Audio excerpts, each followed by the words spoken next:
પણ એ પહેલા ભીમને હું ધૃતરાષ્ટ્રજીને મળાવું. અને ધૃતરાષ્ટ્રજી કોણ છે? આ મહાભારતની કથામાં આવે છે. ધૃતરાષ્ટ્ર આંધળા હોય છે અને આ ભીષ્મ પિતામહને પણ શ્રાપ લાગેલો. હો, અંબાલિકાને ઉપાડી લાયેલા. આ મહાભારતની કથા સાંભળવા જેવી છે મારા ભાઈઓ બહેનો.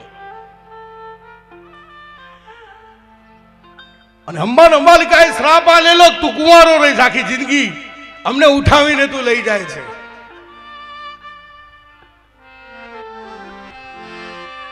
અને એ કહેવાય કે ભીમને લઈ અને હું આવું છું એવું ધૃતરાષ્ટ્રને કહે છે. ભગવાન કૃષ્ણને ખબર છે હો, કાળિયો નાદ બહુ સમજણો છે હો. એટલે કહે છે કે કાકા હું કાલે ભીમને લઈને તમારા આશીર્વાદ લેવા આવું છું. ધૃતરાષ્ટ્રજીના જીવન મગજમાં કપટ હોય છે.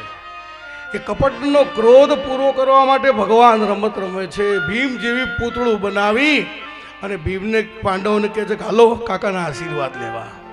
જો આ કાળિયો ઠાકર જેની ઉપર રીઝે ને એનો બેડો પાર કરી રાખે. અને કોઈને જેણે જેણે આ ધર્મ કાર્યમાં કામ કર્યું હોય ને, નાનાથી લઈને મોટા, એટલે કોઈનો ભાર આ ભગવાન રાખવાનો નથી.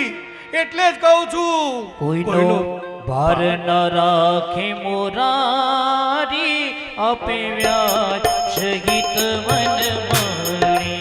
અરે કોઈનો ભાર ન રાખે મોરારી, આપે વ્યાજ સહિત વન મારી. કોઈનો ભાર મારો ઠાકોરજી નહીં રાખે.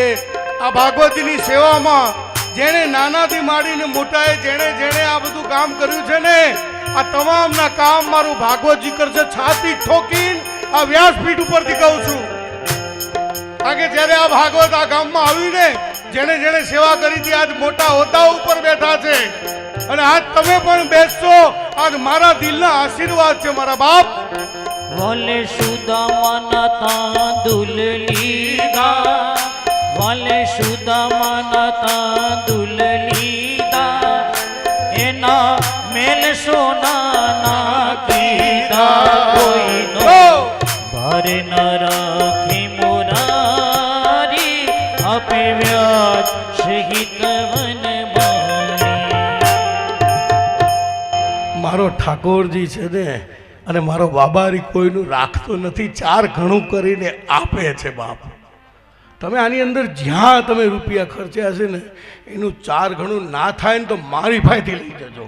આ વ્યાસપીઠ ઉપરથી ભરત બાપા કહે છે. પણ એ યાદ રાખજો, અભિમાન ન કરતા કે આ બધું થઈ ગયું, આ બધું મારાથી થયું. અભિમાન જ્યાં જ્યાં થયા ત્યાં બધાનું પતન થયું છે.